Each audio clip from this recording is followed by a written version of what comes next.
Hello and welcome everyone. It's Shanna, so glad you're here today. Now today's video, we're going to continue on with the Winter Grace Garden Collection by Susan Tierney-Cockburn. And we've got the black alder etched dies here. And there are three of them, two leafy elements, one with leaves on a stem. Actually, they're both on a stem. And then we've got the floral die cut element. Now here I'm just bringing in some scrap Hammermill 110-pound cardstock that I had in my scrap bin, and I'm bringing in my distressed oxide forest moss, and I'm very roughly laying this down.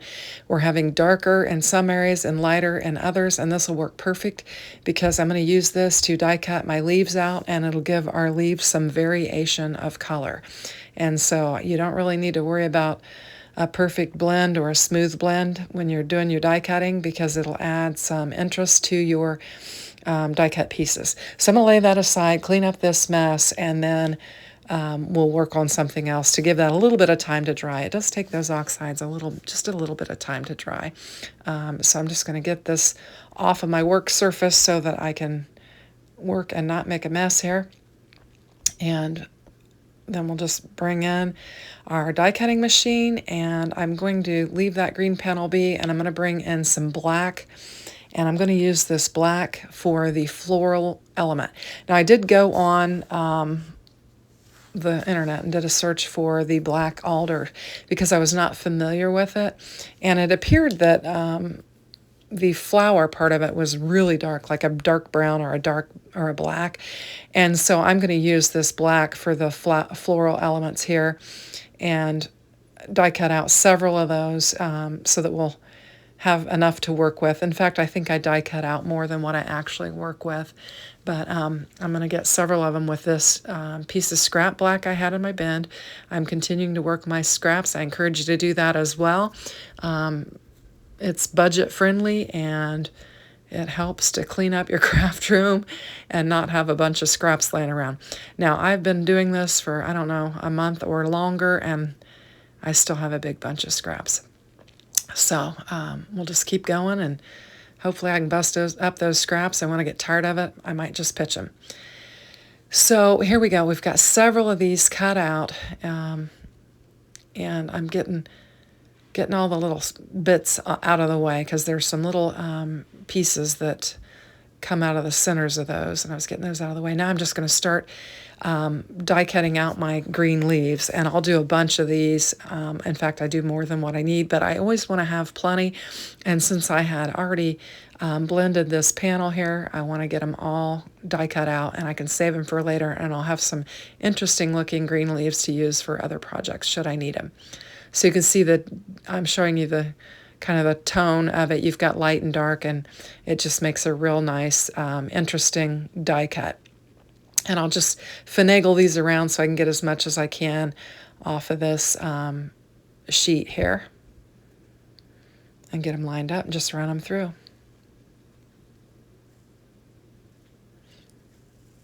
Now I'm running it backward because I'm actually putting more on there. It's not necessary. You don't have to pass twice on this. It cuts out just fine. In fact, I think this last one I just pass it through the once and then pull it out and put it away. But this little scout, it works really well. I love it, and I use it for every die that'll fit on there. As you can see from my cutting plates, I am loving this thing. So we'll just get that popped out, throw it aside, and then we've got all of our die cut elements, and we are ready to begin working on our card. I'm just kind of positioning these and looking at everything I've got and picking out the bits, and we'll get going on our card. So I've blown through all of my card bases that I had pre-scored already, and so I'm just bringing in another one, and I'm just going to score it and just make a side fold card is what we're going to do here. And we'll get the score buddy and get it put up. And then I'm going to bring in I want to put a black panel on here. Since this is called Black Alder and it's going to be kind of a dark card, I just brought in a piece of black inexpensive paper there, and I'm just going to cut it down to 5.5 by 4.25, and we'll get it laid down on our card base, and then we'll begin building the rest of the elements to our card. And I noticed the card base was a little bit long, which I've been running into that. And so I just trimmed it off with that Spellbinders guillotine, and we'll just get this thing glued down. I had a glob of glue on the tip of that glue press. It's leaking and running down into the basin where you set it. So I'm just going to get this laid down on there, and I've got glue all over my fingers. And I didn't get that lined up very well, so I'm going to lift it up and get it laid back down and make a better panel here. And I'm trying to use the side of my hands because I know I got glue on there. I'm going to get my hands cleaned off. And then we are going to bring in a panel, and we are going to emboss it with this embossing folder. It's gorgeous. It is called Swirling Blooms, and I'll try to link it in the description box below for you. And I wanted that swirl in the center. That's why I kind of laid it like that, but it's irrelevant because my floral elements will cover it up. Now I want the black to show behind it, so I'm going to cut it down, and I'm just going to cut this down to 4 by 5, 4 by 5 and a quarter, so that we just have a nice little edge hanging around there. And I think it'll layer up really nice. I've been kind of working toward clean and simple cards with this series of cards because I think it looks very elegant or pretty. And so we're just going to lay this down. And I'm telling you what, you want to elevate your cards, get you some embossing folders and emboss, because it adds so much beauty and dimension to your cards. Okay, so we've got that laid down, and I've just brought my elements in. I kind of had them thrown down on there, and I'm going to curl the leaves and just get them all curled up so that we have some additional dimension on our card. And you can just very quickly and easily do this by just bending them on the etched seam there. And that's what I'm doing. And I probably didn't need to leave all of this in, but I did.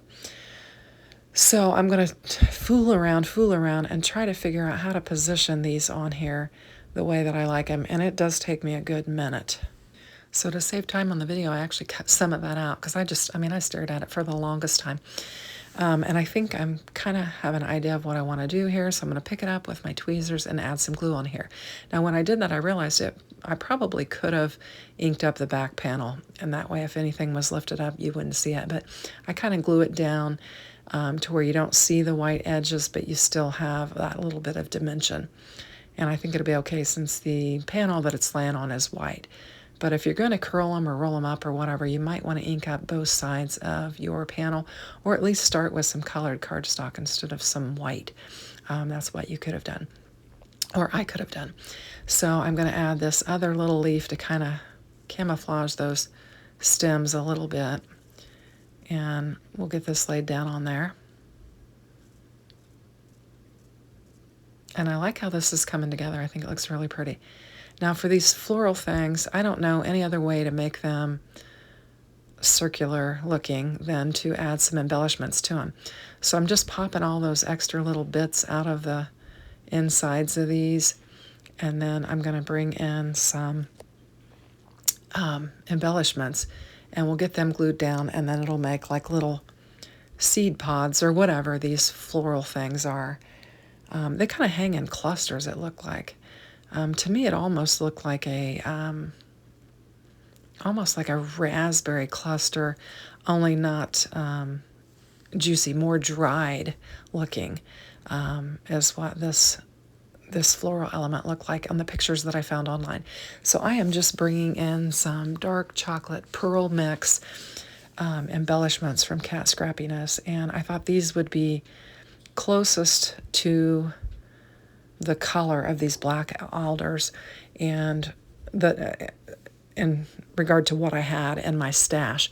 And I'm just going to lay one of these down on each of those little elements, little areas on the die cut, and they're just little circles that are kind of connected. And so I'm just taking all these embellishments and laying them on there, very similarly to how I did the card yesterday. And I'm going to do the one on camera, and then I fast forwarded to the rest of them so that you didn't have to sit there and watch me glue all those beads down.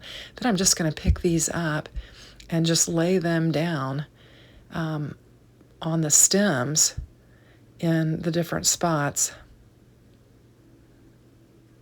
And I think it comes together nice. I like the way it looks. And I think it, you know, it comes close to resembling somewhat what I saw when I looked it up online. And I'm just adding a bead that fell off there. Actually, I had 2 that fell off, and I'm going to add some more glue and get them laid down on there. I tried to use as little as glue as possible so it wouldn't be messy, but I didn't even get enough, I think. So we'll just lay all these down there. And next I needed a cinnamon, so I grabbed Nature's Botanical Garden Better Press cinnamons, and I'm going to bring one of those in and use it for the card. I'm going to use You're in My Thoughts. I thought you could use that for anything. You could use it for a sympathy, you could use it for a get well, or just thinking about somebody. I thought it could be multi-purpose, so that's why I chose that one. And I'm bringing in some really thin, not very dimensional foam strips from scrapbook.com, and I'll just peel off the release paper. We'll get it laid down on there, and then I'm going to actually bring in some more of the embellishments because I think we've got quite a bit of white space up in there. I'm going to grab my tweezers, and the sun's coming in on the window, so we've got a little bit of shadowing going on there, and we've got You're in My Thoughts laid down on there. And I'm going to bring in 3 of the much smaller embellishment beads. They're the same ones that I used on this, but I used the bigger ones for the floral elements, and I'm just going to use these tiny ones to embellish the card, and I think that'll finish it off nicely. And I like how this turned out, so I hope you do too. Thanks for watching and have a great day. Take care. Bye-bye.